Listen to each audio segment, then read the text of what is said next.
여러분 안녕하십니까? 어려운 시절입니다만 설 연휴 기간 가족 친지들과 편안하게 지내셨으리라 믿습니다.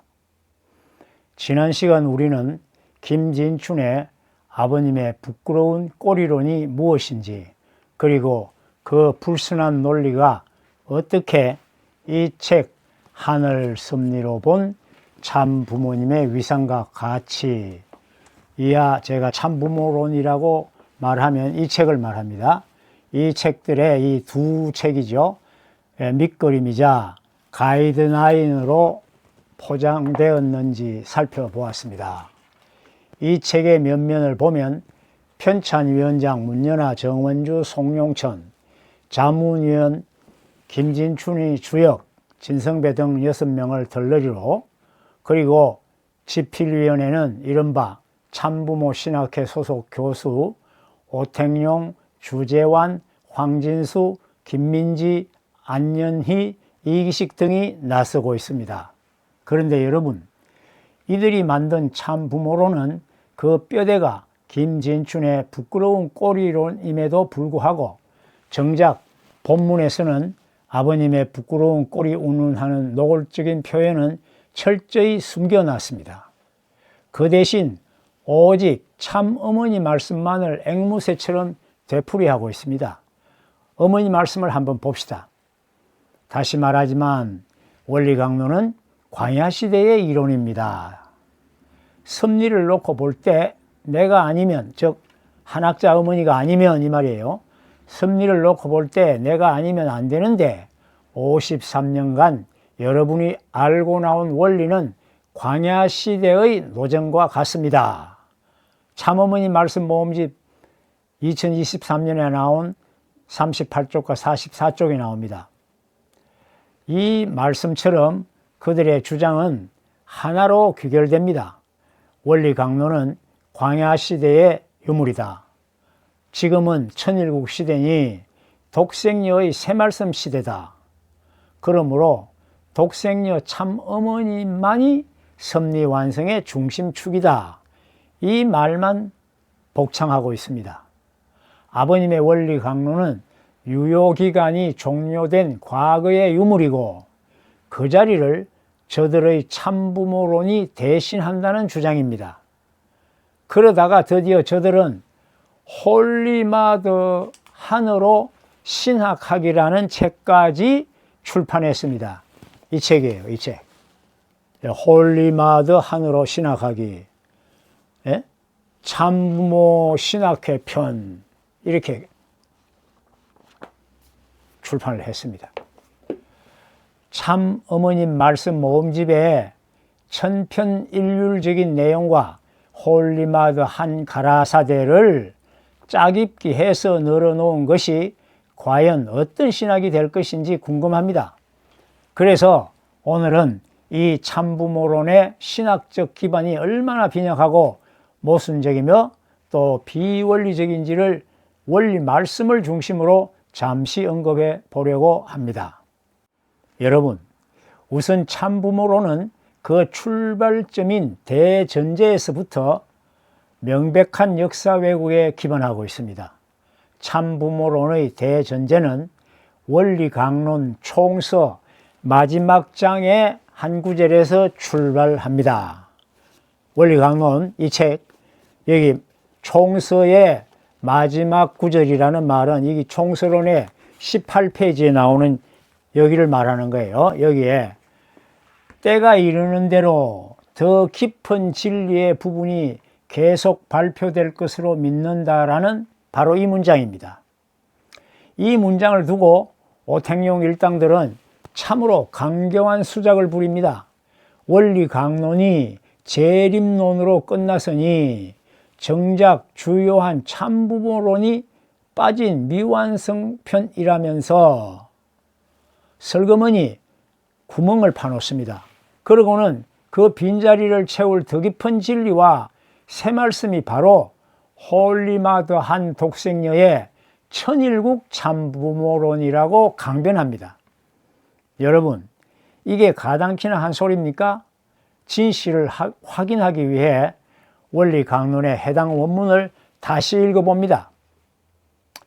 하나님은 이미 이 땅 위에 인생과 우주의 근본 문제를 해결하게 하시기 위하여 한 분을 보내셨으니 그분이 바로 문선명 선생이시다. 선생은 혈렬단신으로 영계와 육계의 억만사탄과 세워 엄밀히 하나님과 영교하는 가운데서 모든 천륜의 비밀을 밝혀내신 것이다. 여기에 발표하는 말씀은 바로 그 진리의 일부로서 이것은 지금까지 그의 제자들이 His disciples입니다. 그의 제자들이 듣고 본 범위의 것을 수록한 데 불과한 것이다. 때가 이르는 대로 더 깊은 진리의 부분이 계속 발표될 것으로 믿고 또 고대하는 바이다 라고 되어 있습니다. 여러분, 이 문장들의 주어가 누구입니까? 억만사탄과 싸워 이기고 천륜의 비밀을 밝혀내신 분, 그분이 바로 문선명 선생, 우리의 참 아버님이 아니십니까? 인류 역사 종말론에서 언급된 새말씀의 주인공 역시 문법적으로나 맥락적으로나 당연히 참 아버님이심은 삼척 동자도 알 수 있는 명명백백한 사실입니다. 영문판을 위시한 번역본에도 다 His disciples라 했지 her라는 말은 금방에도 없습니다. 이거. 예? 그런데 대체 누가 어떤 권한으로 이 명백한 주어를 바꿔치게 한단 말입니까? 여러분, 진정한 참부모론이 어디 딴 데 있는 게 아닙니다. 아버님께서 전 생애를 바쳐 밝혀오신 말씀, 즉 8대 교제 교본과 자서전 평화를 사랑하는 세계인으로가 바로 참부모론 그 자체 아닙니까? 그런데 어딜 감히 이런 신수작을 꾸며댄단 말입니까?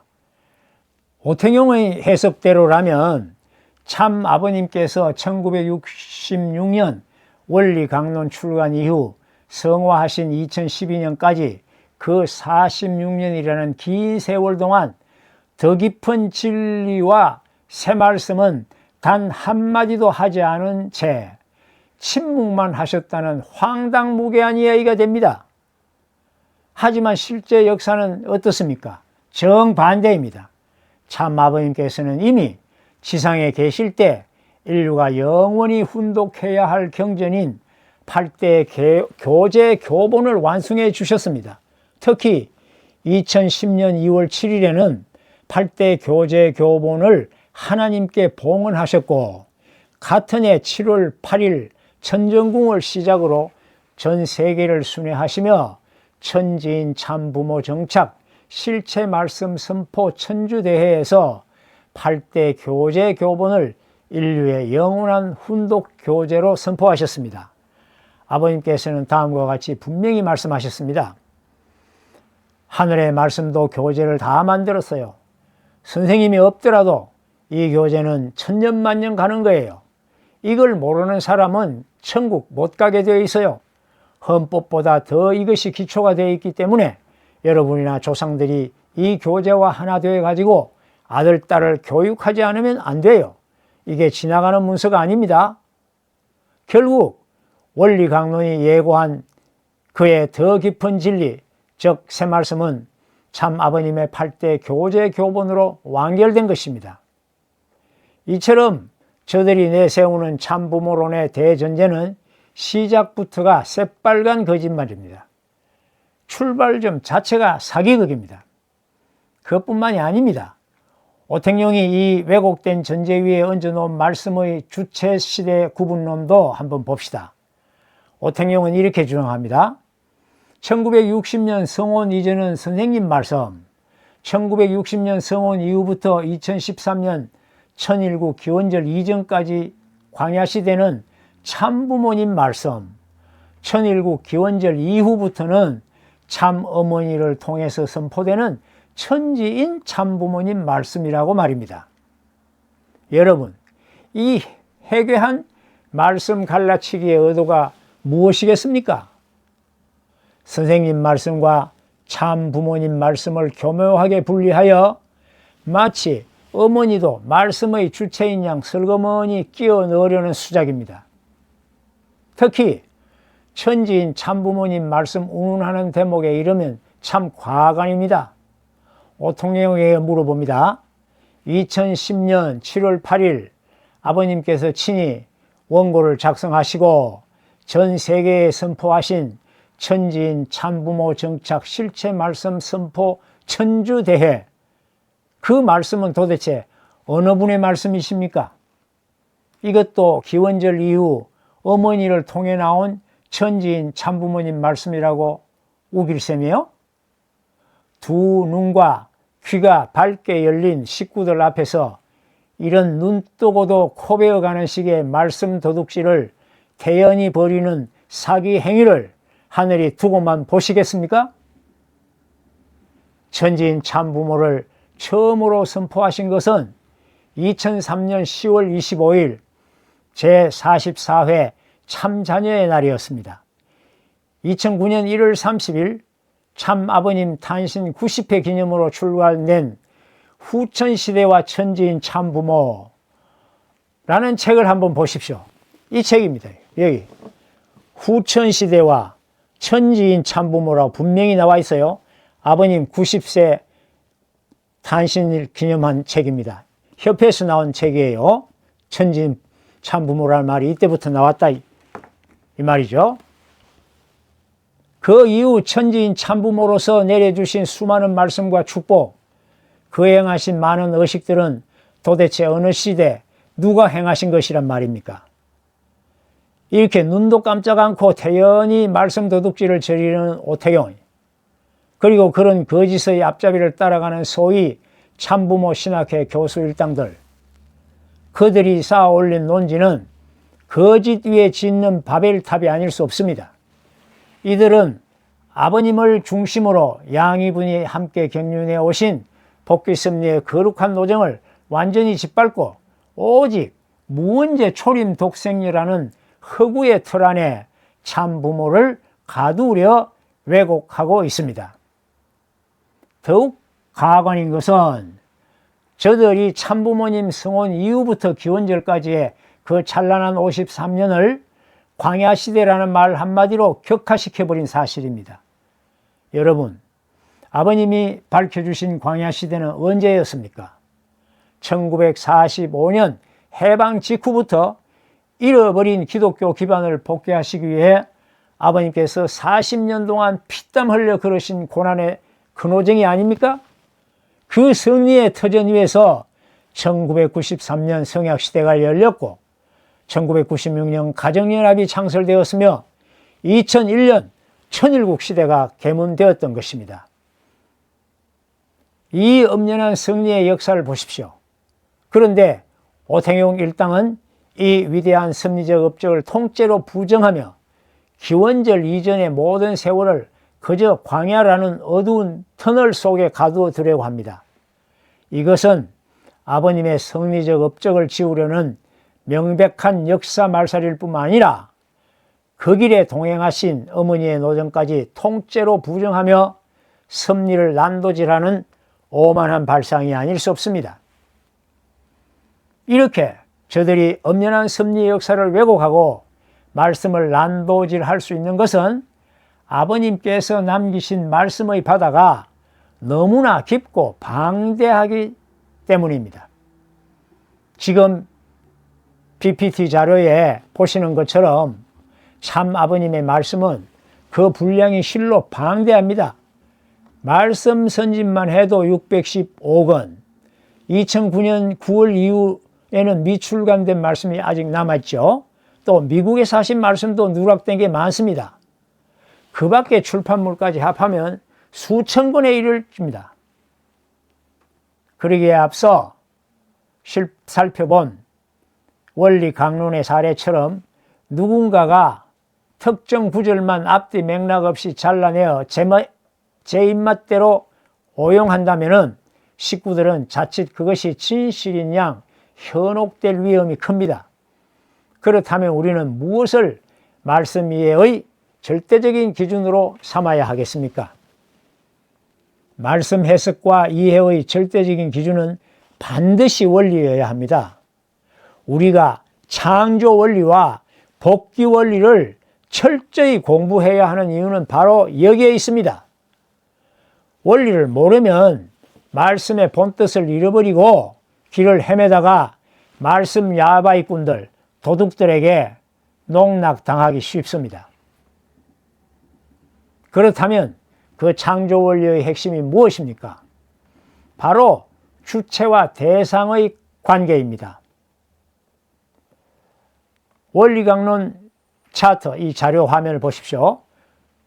그 차트의 도표를 보면 알 수 있듯이 모든 존재는 대상이 주체를 중심 삼고 원형 운동을 할 때 비로소 하나가 됩니다.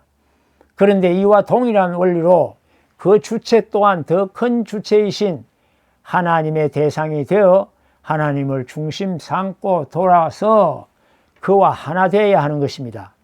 다시 말해 주체 아담이 먼저 하나님과 하나 되고 그 뒤를 이어 대상 해와가 아담을 중심으로 하나가 될 때 비로소 하나님의 대상으로 완성하는 것입니다.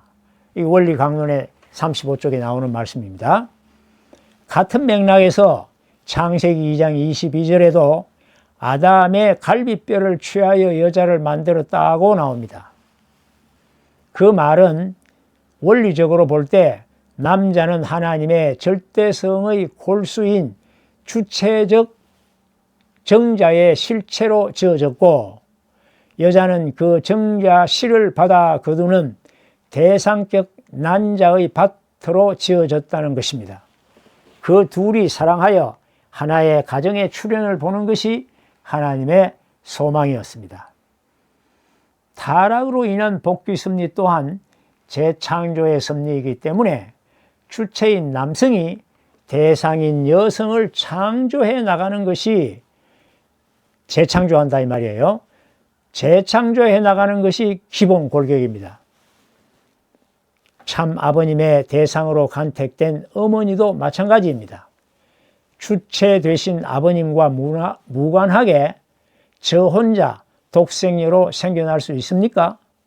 주체 대신 무원죄 독생자 앞에 대상으로 결정되어야 독생녀로 복귀, 곧 재창조될 수 있는 것입니다.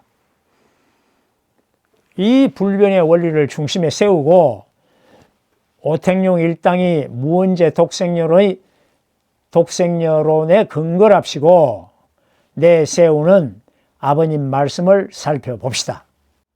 주님이 찾으시는 신부는 타락권 내에서 찾는 신부가 아닙니다. 타락하지 않은 순수한 혈통을 지니고 탄생한 분을 찾는 것입니다. 그 어머니는 타락한 세계의 아벨적인 어머니의 터전 위에서 태어나야 되는 것입니다.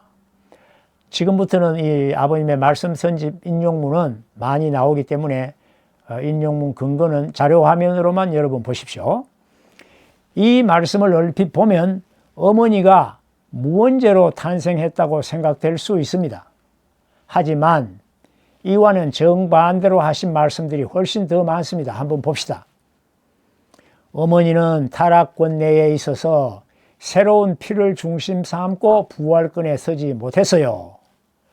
해와를 타락권에서 복귀했다는 재창조하여 선한 딸로 세웠다는 기준에서지 않으면 아담의 완성권을 복귀할 수 없습니다. 예수님은 지상에 와서 딸을 빼앗아 여자는 얼마든지 있었습니다. 예수님의 아내가 될 사람도 타락한 세계의 뿌리에서 태어난 여성밖에 없습니다. 어머니는 나면서부터 공주와 같이 태어나고 어머니와 같이 재림주의 사모님으로 태어난 줄 알아요? 타락한 핏줄을 받고 태어났어요. 독생자는 태어났지만 독생녀는 없습니다. 왜? 해와는 타락했기 때문에 사탄 세계에서 찾아와야 돼요. 언뜻 보면 모순처럼 보이는 이 상반된 표현들을 우리는 어떻게 이해해야 할까요? 원리를 잣대로 대어보면 그 답은 아무런 모순 없이 풀어집니다. 어머니를 타락권에서 복귀했다라는 말씀은 어머니의 유언제 출생을 지적한 것이고 타락권에서 찾는 신부가 아니다라는 말씀은 신부 후보자로 준비된 어머니 개인과 가문의 정결함을 치하해 주신 것입니다. 이어지는 말씀에서 타락한 세계의 아벨적인 어머니의 터전이라고 하신 것이 바로 그런 기반을 나타낸 말인 것입니다. 어머니의 순수한 혈통이라는 키워드 역시 어머니 집안의 환경권을 뜻한다고 보는 것이 맞는 얘기지 않아요. 다음 아버님 말씀을 보면 금방 이해할 수 있습니다. 여자를 고르는 데에는 시족이 문제가 됩니다. 혈통이 문제가 됩니다. 과거에 있어서 하나님의 섭리에 일치하고 현재에 있어서도 하나님의 섭리에 일치하고 미래에 있어서도 일치되는 조상 혹은 현재의 친척 관계를 가진 그 기대에서 골라내지 않으면 참된 여자를 배출할 수 없습니다. 라는 말씀을 보십시오. 이와 같이 신부를 고르는 데 있어 그 집안의 가풍 그리고 신부 개인의 정결이 요구된다는 뜻임을 잘 알 수 있는 말씀입니다. 3대 동료라는 것도 같은 맥락입니다. 아버님은 통일과 섭리에 외척이 개입하는 것을 우려해서 외척이 없는 외동딸 어머니를 택하신 것입니다. 다음 말씀을 봅시다. 어머니 가정에서는 3대가 딸 하나예요. 남자가 있으면 독자까지는 괜찮지만 형제가 둘 이상이 있으면 안 된다는 거예요. 왜? 떨거지가 많으면 통일교회 어머니라고 해서 얼마나 한국 역사에 옆은 애들을 보면 정치에 냄새도 못 맡게 했죠? 달라붙어 도둑질하고 별의별 짓을 해서 망친다고요. 원래는 7대 동료 그런 집안을 택해야 된다고요. 그때 얼마나 여자가 많았어요. 박사 여자가 없나 석사 여자가 없나. 그러나 아무것도 모르는 어머니를 모셔다가 교육해 나온 거예요. 그 어머니 집에 있어서 일족이 많아서는 안 되는 거예요. 친척이 많아서는 안 됩니다. 바로 지금 어머니가 그런 어머니라고요. 위 말씀처럼 성혼 당시 이대나 숙대 등 고학력의 여성 식구들이 신부 후보자로 많이 있었음을 말해주는 거 아닙니까? 그런데도 아버님은 중덕 학력인 한학자 어머니를 택하신 이유가 있습니다. 그것은 아버님께서 자기를 주장하지 않고 온전히 복종할 수 있는 신부를 찾으시기 때문입니다. 3대 동료, 7대 동료를 바라신 것도 이와 같은 이유에 있습니다. 다음 말씀을 들어봅시다. 어머니도 양같이 순종해야 돼요. 전적으로 남편을 위해서 희생해야 돼요. 어머니가 가정도 좋고 자랑할 수 있는 조건을 갖추고 있다면 교만해져요. 또한 3대 동료 가정은 한학자 어머니 가정 외에도 몇 가정이 더 준비되어 있었다고도 하십니다. 여자들 3대가 연결돼서 3대 할머니, 어머니, 딸 3대가 동료입니다. 그런 가정들이 있다고요. 몇 가정 있어가지고 그런 준비를 다 시켰다고요. 그 여인들을 전부 데려와가지고 이런 말씀들은 16세 꽃다운 나이에 아버님께 간택받으시고 묵묵히 따라 나오신 참 어머니를 배려하고 그 위상을 세워주시려는 아버님의 깊은 심정을 알 수 있는 대목입니다. 하지만 그러한 가문의 조건이 하나님의 독생자로 탄생하신 예수님 조상의 혈대 탄감복귀 역사와 같은 하나님의 무언제 초림 독생녀 출생을 위한 것은 전혀 아니란 말입니다. 여러분, 상식적으로 한번 생각해 봅시다. 정말 한학자 어머니가 태어날 때부터 예정된 무언제 독생녀였고 참 아버님께서는 반드시 그분하고만 결혼해야 하는 운명이었다면 어떤 일이 일어났어야 하겠습니까? 당연히 하늘은 조원모 외할머니나 홍순의 대모님께 미리 계시를 내려서라도 아버님을 붙잡게 했어야 될 게 아닙니까? 저분이 한학자의 짝이니 절대 놓치지 마라. 혹은 최성길 여사와의 성혼을 멈추라고 난리를 쳐서야 맞지 않겠습니까? 그런데 실제 역사는 어떻습니까?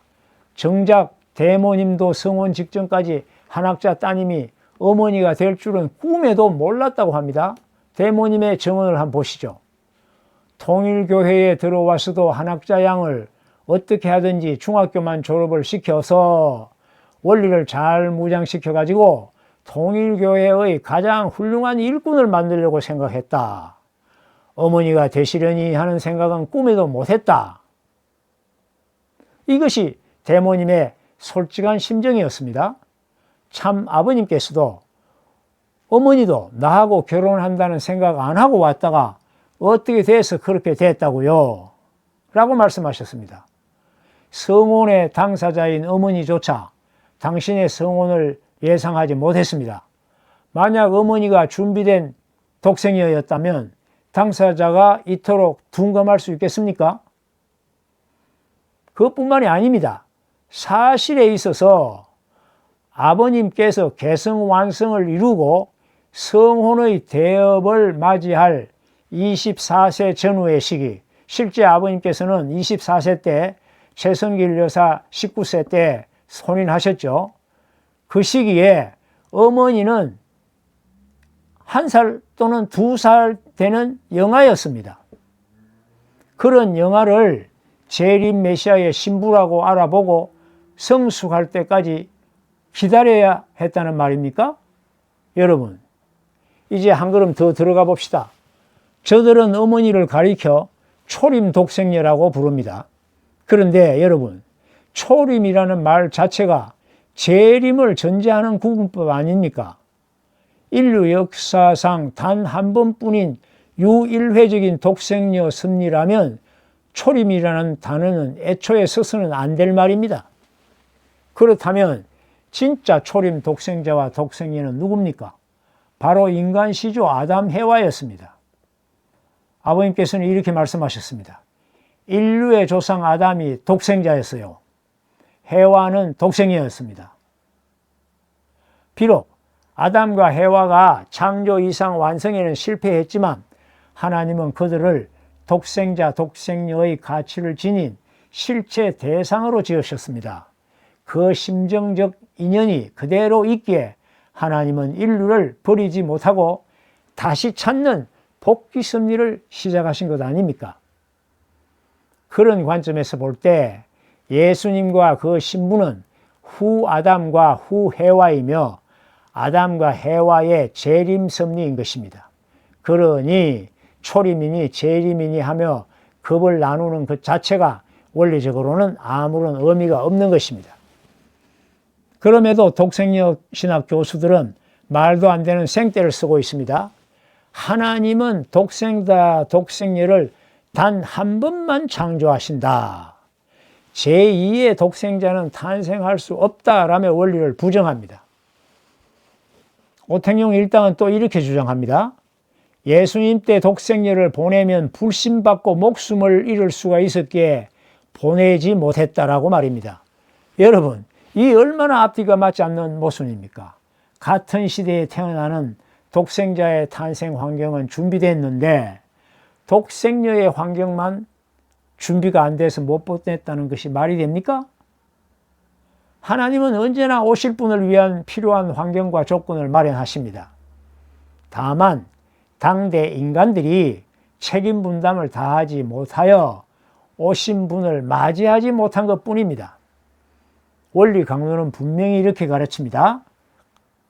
메시아를 보내시는 것은 하나님의 책임 분담이지만 그를 믿고 안 믿는 것은 인간의 책임 분담이다. 실제로 예수님 때도 그의 성혼을 위해 예비된 신부 후보 독생녀 섭리는 분명히 있었습니다. 세례 요한의 여동생에 관한 아버님 말씀과 원리 원본에 나오는 가룟 유다의 아내에 관한 언급이 바로 그 내용입니다. 이들 신부 후보감 여성들이 무언제 독생녀들이었었나요? 예수 때는 독생녀가 불신받고 생명을 잃을까 봐 독생녀를 보낼 수 없었다고요? 누가 이런 헛소리를 하는 겁니까? 그렇다면 예수님은 태어날 때부터 홀로 십자가에 매달려 죽기 위해 왔다는 것입니까? 죽도록 예정되어 있었던 예수님이었다고 원리가 가르치나요?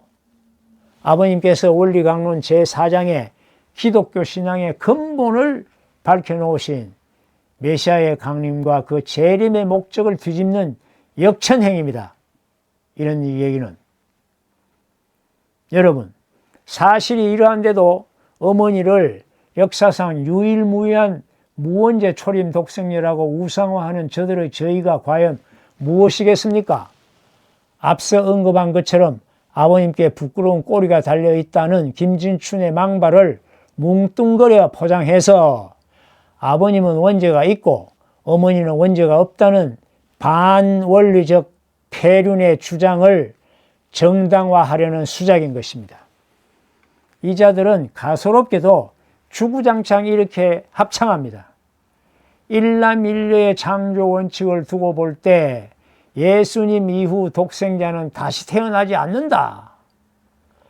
예수님이 다시 오실 때는 독생자 예수님을 대신하는 다른 독생자가 탄생할 수 없다라고 말입니다. 그러나 원리를 왜곡하여 세운 우상은 결국 진리에 비답해서 그 정체가 드러날 수밖에 없습니다.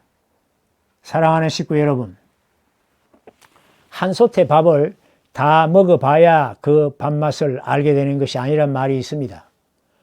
한두 숟가락만 먹어보면 그 솥의 밥맛을 다 알게 된다는 말입니다. 사실 무원죄 초림 독생녀라는 허구의 비원리로 얼버무린 저들의 참 부모론을 전부 다 읽고 비판하는 것은 무가치한 시간 낭비에 불과합니다. 저들이 말하는 참부모로는 가정연합과 천무원 이름의 공식 출간물로서 이 책들이 이거는 가정연합에 먼저 나온 초판. 이게 천무원이라는 이게 뭐 언제 천무원이 어디로 가버린지 모릅니다. 지금 이게 개정판이에요. 개정판. 여기에는 6장으로 되어 있고 여기는 7장으로 되어 있는데 7장에는 홀리마도장이 하나 더 들어 있습니다. 있는데 지필자가 6 내지 7명입니다. 이들이 아주 동일한 의식으로 아주 지필자들이 똘똘 뭉쳐가지고 서로 간에 이견이 있을 수 없는 집단 저술입니다. 따라서 오늘 파헤쳐본 오택용 지필의 제1장 총서의 비원리 거짓 잡설이야말로 전체 참부모론 솥밥의 첫 술에 해당하는 것입니다. 이 책들의 총서론을 오택용이가 쓰고 이 책에서는 결론을 오택용이가 썼어요. 예?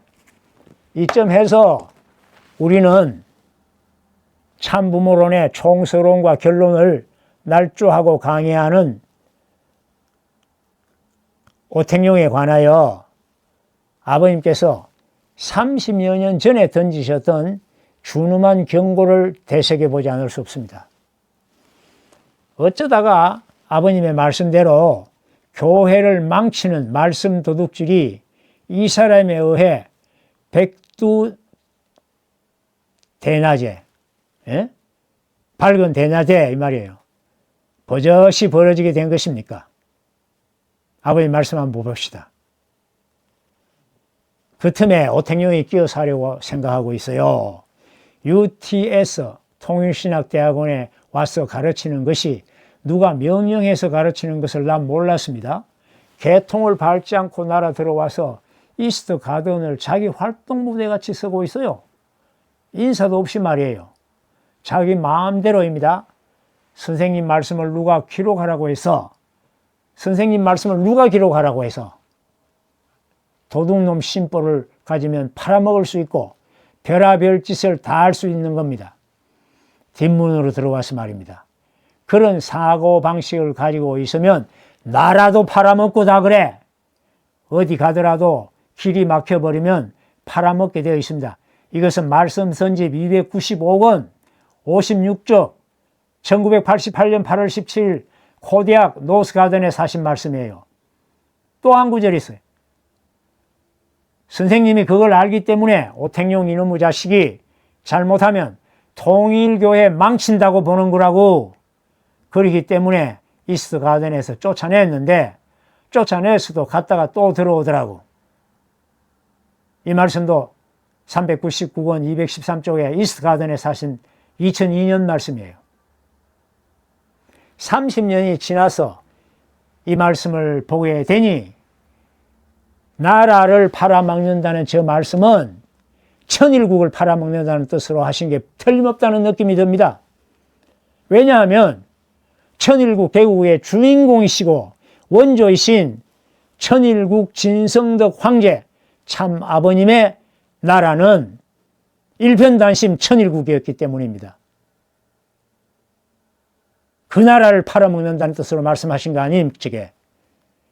무언제 초림 덕생여론을 집필하고 강의하는 김진춘, 오택용, 주재환, 황진수, 김민지 등 여러 후배들에게 내가 오늘 이런 음흉한 지적을 하는 것은 내가 하고픈 일도 아니고 유쾌한 일도 아닙니다.